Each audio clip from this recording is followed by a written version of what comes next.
pois há diversos tipos de morte. Em algumas, o corpo é preservado, em outras desaparece junto com o espírito. Geralmente isso ocorre quando o indivíduo está só. Esta é a vontade de Deus. E como não nos é dado conhecer o fim, dizemos que o homem desapareceu, ou que se foi numa longa jornada, o que é verdade. Mas, às vezes, o fato ocorre diante da vista de muitos, como provam vários testemunhos. Num determinado tipo de morte, o espírito também morre. E sabe-se de casos em que isso aconteceu quando o corpo ainda continuaria vivo por muitos anos. Em outras vezes, como tem sido provado, o espírito morre com o corpo, mas algum tempo depois volta a erguer-se naquele mesmo lugar onde o corpo se descompôs. Conta um Conto apresenta de Ambrose Bierce, um habitante de Carcosa. Narração Marcelo Fávaro. Refletindo a respeito dessas palavras de Halley, que descanse em paz, e perguntando-me sobre o seu verdadeiro significado, como o faria alguém que, tendo recebido um sinal, ainda tivesse dúvidas e pressentisse algo por trás daquilo que compreendera? Eu seguia sem prestar atenção no caminho, até que um vento gelado no rosto reavivou meus sentidos para o que havia em torno. Surpreso, observei que tudo ali me era estranho. De um lado e outro, estendia-se uma vasta planície, descampada e desolada, recoberta por um capim alto e seco, que assobiava e gemia ao vento de outono, provocando sensações misteriosas e inquietantes, cujo significado só Deus poderia saber. Acima da vegetação, a grandes intervalos, despontavam pedras de formatos estranhos e cor escura, que pareciam ter em si um mudo entendimento, como se trocassem olhares de significado assustador, ou como se houvessem erguido as cabeças para espionar alguma coisa que estivesse por acontecer. Aqui e ali surgiam umas poucas árvores, batidas pelo vento, parecendo ser as líderes dessa conspiração maligna de silenciosa expectativa. O dia já ia alto, imaginei, embora não pudesse ver o sol. E apesar de perceber o ar frio e úmido, minha consciência de tal fato, era mais mental do que física. Não tinha qualquer sensação de desconforto. Acima daquela terra lúgubre, as nuvens baixas, ou cor de chumbo, formavam uma cobertura, como se fosse uma maldição visível. Em tudo, havia a ameaça e presságio, um toque maligno, o sinal do juízo final. Pássaro, animal, inseto, nada disso existia. O vento suspirava nos galhos nus das árvores mortas e o capim cinzento curvava-se para sussurrar à terra seus segredos terríveis. Mas nenhum outro som ou movimento quebrava a imobilidade daquele lugar sombrio. Notei que havia, por entre o capim, algumas pedras gastas pelo tempo, parecendo ter sido moldadas por mãos humanas. Estavam partidas, recobertas de limo, em meio enterradas ao chão.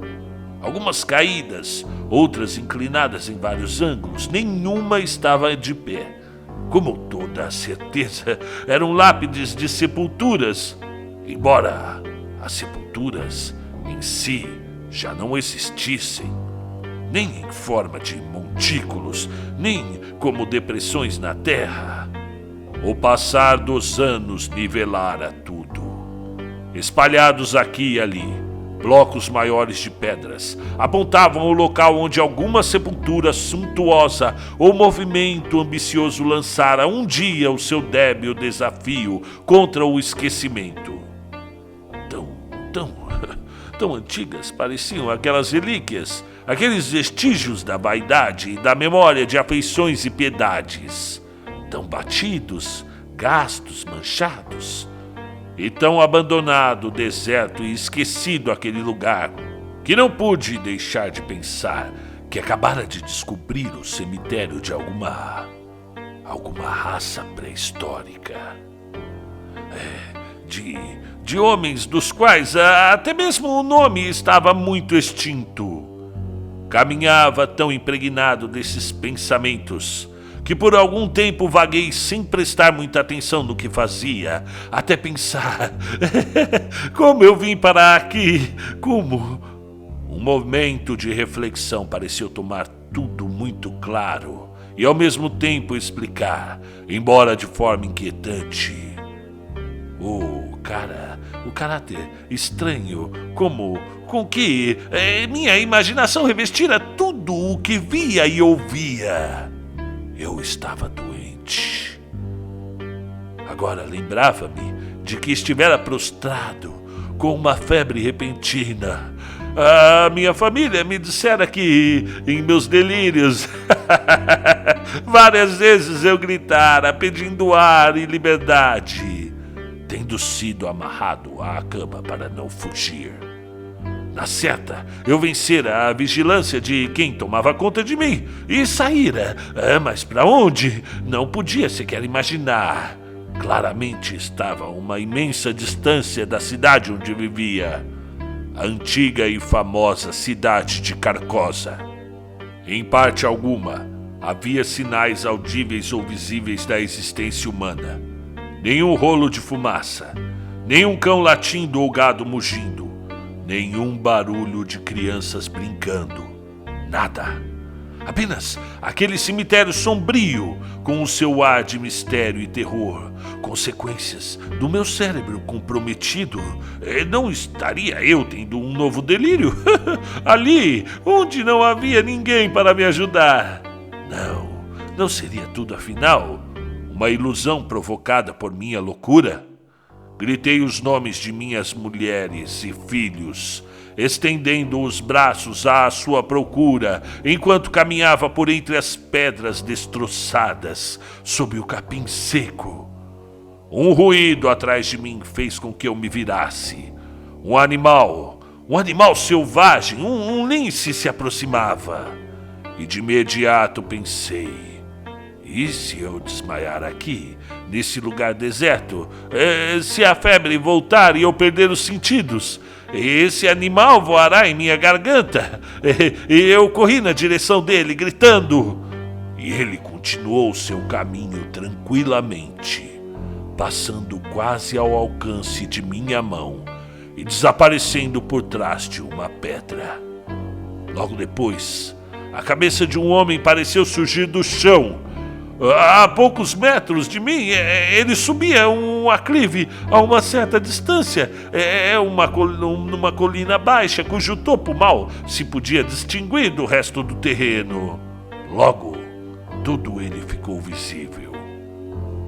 A sua figura recortada contra o céu cinzento. Estava meio nu, meio vestido em farrapos, seu cabelo desalinhado, a barba imensa e embaraçada. Em uma das mãos levava um arco e uma flecha. E na outra, uma tocha acesa, de onde se desprendia um longo fio de fumaça negra. Caminhava devagar, com cuidado, como se temesse cair num túmulo aberto que o capim alto escondesse. Essa estranha aparição me deixou surpreso, mas não com medo. E comecei a caminhar em sua direção, até que nos vimos frente a frente. Cumprimentei-o com a saudação usual: que Deus esteja com você. Mas ele não deu atenção, ele nem parou de caminhar. Meu bom amigo, continuei, eu estou doente e perdido. Poderia Poderia me orientar, por favor? Eu preciso voltar para Carcosa. O homem começou a entoar um canto bárbaro, numa língua desconhecida, e seguiu em frente.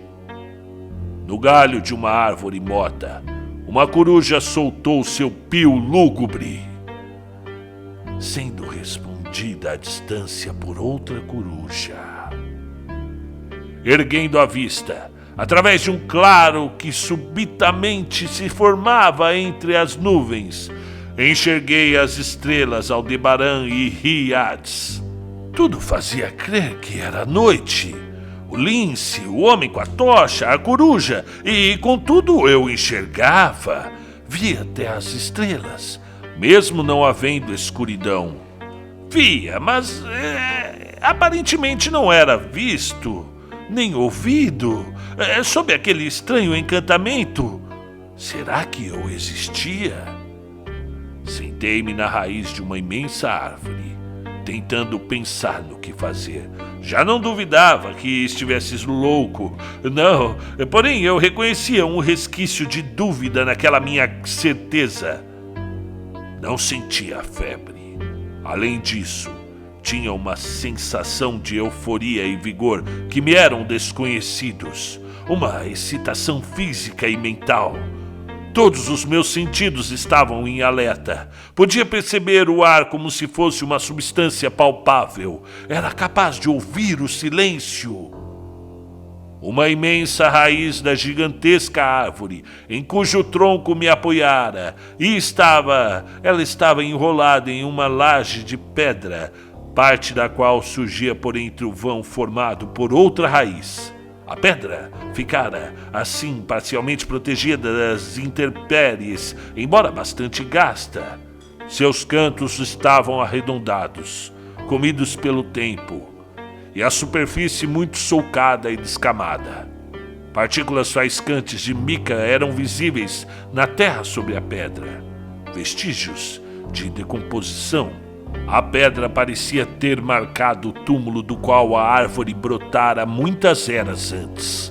Suas raízes possessivas tinham tomado a sepultura, transformando a pedra em prisioneira.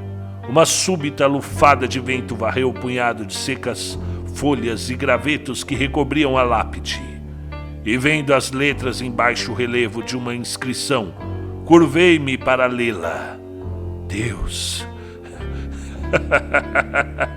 Era o meu nome, a data do meu nascimento e a data da minha morte. Um raio de luz oblíqua iluminou todo o lado da árvore do mesmo instante em que me pus de pé, aterrorizado. O sol nascia a leste, no céu cor-de-rosa. Eu estava de pé entre a árvore e o seu disco de fogo no horizonte. Mas não havia qualquer sombra do tronco. Um coro de lobos uivando saudou o amanhecer.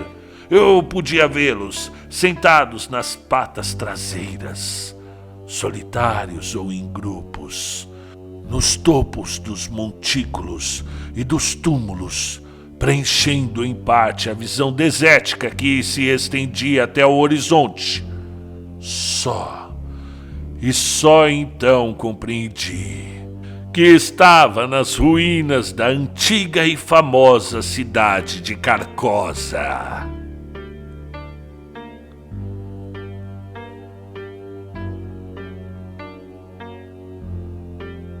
Tais fatos foram relatados ao médium Bayrolles pelo espírito de Joseph Allar Hobart. Fim do conto.